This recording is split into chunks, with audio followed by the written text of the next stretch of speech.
Telugu Desam party నాయకులు మాట్లాడినటువంటి విధానం కానీ చేసినటువంటి పనులు కానీ ఒక్కసారి మనం గనక బేరీజ్ వేసుకున్నట్లయితే కొంతమంది నాయకులు వైఎస్ఆర్ కాంగ్రెస్ పార్టీలో నుంచి కార్పొరేటర్లు తండోపతండాలుగా క్యూ కడుతున్నారని చెప్పడం జరిగింది. నేను అడుగుతా ఉన్నా, నేను క్యూ కడతా ఉన్నప్పుడు 9 మంది కార్పొరేటర్లు తెలుగుదేశం పార్టీలో ఉంటే క్యూ కడుతున్నప్పుడు మీరు క్యాంపు పెట్టాల్సినటువంటి అవసరం ఏమొచ్చిందని అడుగుతా ఉన్నా నేను ఈ సందర్భంగా. మేము క్యాంపు పెట్టామంటే ఒక అర్థం ఉంది. ఏమర్థం అంటే అది తెలుగుదేశం పార్టీ నాయకులు అధికారంతో డబ్బుతోటి వాళ్ళు అహంకారంతో ఎటువంటి పరిస్థితుల్లో కూడా రాష్ట్రంలో జరుగుతున్నటువంటి పరిణామాలన్నీ కూడా చూస్తూ ఉంటే వాళ్ళ తెలుగుదేశం పార్టీ వాళ్ళు చేస్తున్న విధానంలో గుంటూరు నగరాన్ని కూడా ఎట్టి పరిస్థితుల్లో కూడా చేజిక్కించుకోవాలి, ఏమైనా చేసి చేజిక్కించుకోవాలనే ఉద్దేశంతో క్యాంపు రాజకీయాలు నడపటం, ప్రజాప్రతినిధులను భయభ్రాంతులకు గురి చేయటం, ఆర్థిక పరంగా వాళ్ళకి ప్రలోభ పెట్టడం, ఇవన్నీ చేసి చిట్ట చివరికి వాళ్ళు గెలిచినటువంటి విధానం ఒక్కసారి గుంటూరు ప్రజలు చూస్తూ ఉన్నారు, రాష్ట్ర ప్రజలు కూడా చూస్తూ ఉన్నారు. 9 మందిని తీసుకెళ్లి క్యూలో నుంచోబెట్టి మాకు క్యూలో వస్తున్నారని చెప్పినటువంటి తెలుగుదేశం పార్టీ చేసినటువంటి విధానం ప్రజలు ఈ పార్టీకి ఎందుకు ఓట్లేసి గెలిపించామని బాధపడుతున్నటువంటి పరిస్థితులు వాళ్ళు స్పష్టంగా కనపడతా ఉన్నాయి. ఆ క్రమంలో మా పార్టీలో ఉంటూ మా పార్టీ సింబల్ మీద గెలిచి మాతోనే తిరుగుతూ కొంతమంది ప్రజాప్రతినిధులు లోపాయకారి ఒప్పందాలతోటి వాళ్ళకి ఓట్లేసినటువంటి పరిస్థితులు కూడా మొన్న మేము చాలా స్పష్టంగా చూడటం జరిగింది. ఈ విషయాలన్నీ కూడా అధిష్టానం దృష్టిలో ఉన్నాయి, గుంటూరు జిల్లా పార్టీ అధ్యక్షులు అంబటి రాంబాబు గారి దృష్టిలో ఉన్నాయి, వేణుగోపాల్ రెడ్డి గారి దృష్టిలో ఉన్నాయి, పార్టీ నాయకులు అందరి దృష్టిలో కూడా ఉన్నటువంటి పరిస్థితుల్లో దీనిపైన సమగ్రమైనటువంటి ఒక ఆలోచన జరుగుతూ ఉంది. ఎటువంటి పరిస్థితుల్లో కూడా మీడియా మిత్రుల ద్వారాగా మేము తెలియజేసేది ఏంటంటే, మీరు తెలుగుదేశం పార్టీకి మద్దతు తెలపాలని మీరు నిర్ణయం తీసుకున్నప్పుడు మీరు మా పక్కనుంటూ వైఎస్ఆర్ కాంగ్రెస్ పార్టీ సింబల్ మీద గెలిచి, జగన్మోహన్ రెడ్డి గారి ఆశీస్సులతో గెలిచి, జగన్మోహన్ రెడ్డి గారు అందించినటువంటి ఆర్థిక సహాయ సహకారాలతో గెలిచి ఈ విధమైనటువంటి వెన్నుపోటు రాజకీయాలను ప్రోత్సహించే తెలుగుదేశం పార్టీకి మద్దతుగా వీళ్ళు చేసినటువంటి విధానం చూస్తూ ఉంటే మేము కూడా మా పార్టీ సభ్యులకి చాలా స్పష్టంగా చెప్పడం జరిగింది. మీరు చేయదలుచుకుంటే మీరు స్పష్టంగా తెలుగుదేశం పార్టీకి మద్దతు తెలుసుకుంటే మీరు వెళ్ళిపోండి, వాళ్ళ ప్రలోభాలు వాళ్ళ లోపాయకార ఒప్పందాలు ఉన్నట్టు చేయండి, అంతే తప్ప నుంచి మా పక్కనుంటూ మాతోనే ఉంటూ వాళ్ళకి క్రాస్ ఓటింగ్ చేయటం అనే దాన్ని వైఎస్ఆర్ కాంగ్రెస్ పార్టీ ఎట్టి పరిస్థితుల్లో కూడా ఉపేక్షించే పరిస్థితే లేదు. ఎందుకు ఇది చెబుతున్నామంటే వైఎస్ఆర్ కాంగ్రెస్ పార్టీ జగన్మోహన్ రెడ్డి గారి ఒక్కడితో ప్రారంభమైనటువంటి పార్టీ.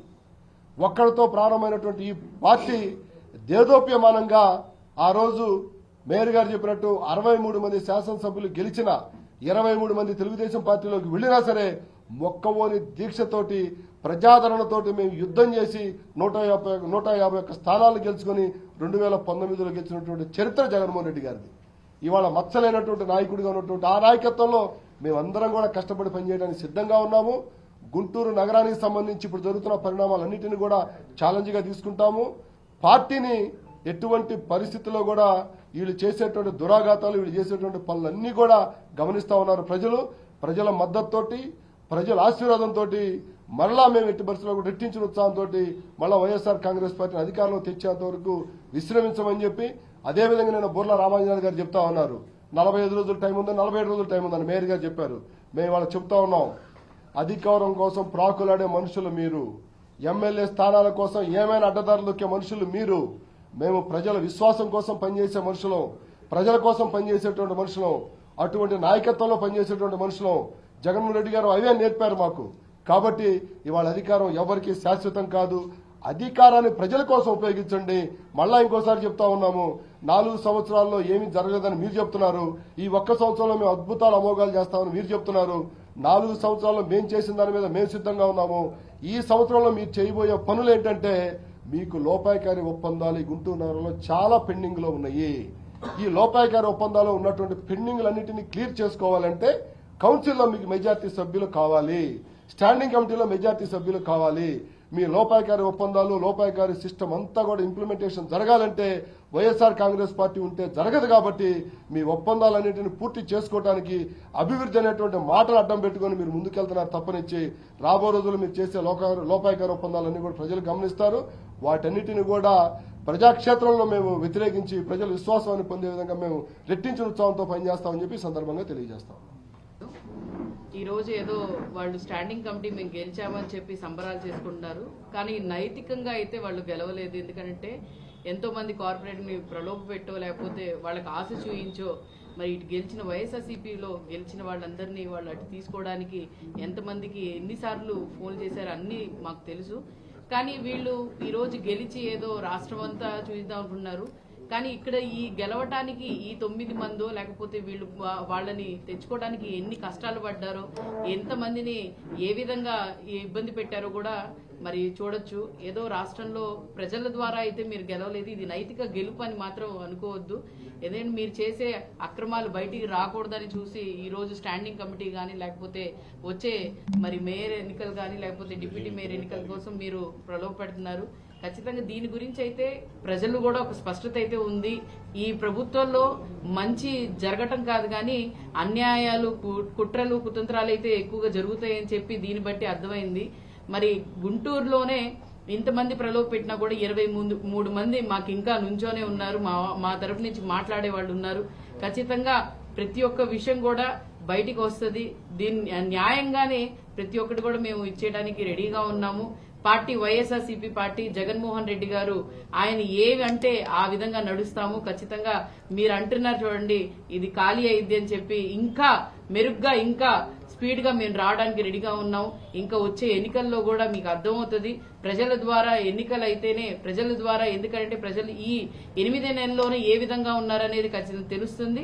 ఖచ్చితంగా మీ అందరికీ దీన్ని బట్టి అర్థమవుతుంది ఏ విధంగా వీళ్ళు ఏ విధంగా అవినీతి అంటే ఏ విధంగా వీళ్ళు ప్రలోభ పెట్టి గెలిచారనేది అర్థమవుతుంది. ఖచ్చితంగా దీన్ని బుద్ధి చెప్పే సమయం కూడా ముందుంది. ప్రజాస్వామ్యబద్ధంగా జరిగే మరి ఎన్నికల్లో ఈ రోజున మనం చూసినట్టయితే 9 ఎక్కడ, 45 ఎక్కడ అయినప్పటికి కూడా మరి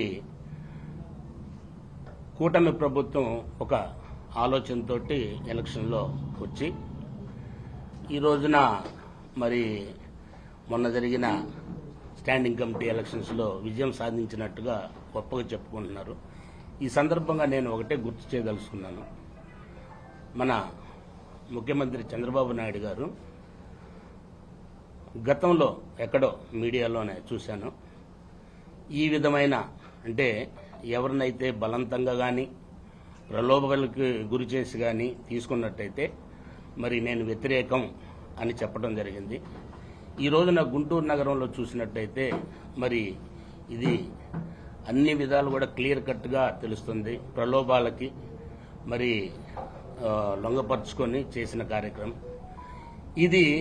మరి వారు ముఖ్యమంత్రిగా ఉండి పార్టీ అధినేతగా ఉండేసి ఆయన చెప్పిన దానికి విరుద్ధంగా ఇక్కడ లోకల్ నాయకత్వంలో ఈ విధమైన మరి సాహసం చేసి ఏదో సాధించామనుకోవటం నాకు తెలిసినంత వరకు మరి ఇది లాభం కంటే నష్టం ఎక్కువ చేకూరుస్తుందని వాళ్ళకి తెలియపరుస్తూ, ఏదేమైనప్పటికీ కూడా మా డిప్యూటీ మేయర్ గారు చెప్పినట్టుగా ఎవరన్నా ఇష్టం లేకపోతే ధైర్యంగా వెళ్ళొచ్చు. కానీ ఇక్కడ ఈ గూటి కింద ఉంటూ మరి ఇట్లా, ఎందుకంటే మా క్యాంపులో గురించి వెళ్ళారు, ముందే డిసైడ్ చేసుకున్నారు కొంతమంది వాళ్ళు, ఓకే. తర్వాత మొన్న చివరి నిమిషంలో కూడా ఈ విధంగా జరగటం చాలా దురదృష్టకరం. ఏదేమైనా ప్రజాస్వామ్యంలో ఇది యాక్సెప్ట్ చేసే విధానం కాదు. మరి అందరూ కూడా గమనించాలి. ఎలక్షన్స్ వస్తుంటే ఏమో ఇదేదో ఒక ముఖ్యమంత్రి సీటో లేకపోతే ఇంకోటేదో నిలబెట్టుకోవటానికి జరిగిన ఎలక్షన్ కాదు. కేవలం చిన్నదానికి పార్టీ ఈ విధంగా బయటపడటం అనేది ప్రజలంతా గమనిస్తున్నారు. ఆంధ్ర రాష్ట్ర ప్రజలే కాదు, దేశంలోని ప్రజలందరూ కూడా ఈ విధమైన ఆంధ్ర రాష్ట్రంలో జరిగే, తిరుపతిలో జరిగినా అక్కడిక్కడ ఎక్కడ జరిగినా కానీ ప్రజలు గమనిస్తున్నారు. కాబట్టి ఇది మీడియా ద్వారా మరి ప్రజలకు ఇంకా విస్తృతంగా తీసుకెళ్లాలని నేను కోరుకుంటున్నాను.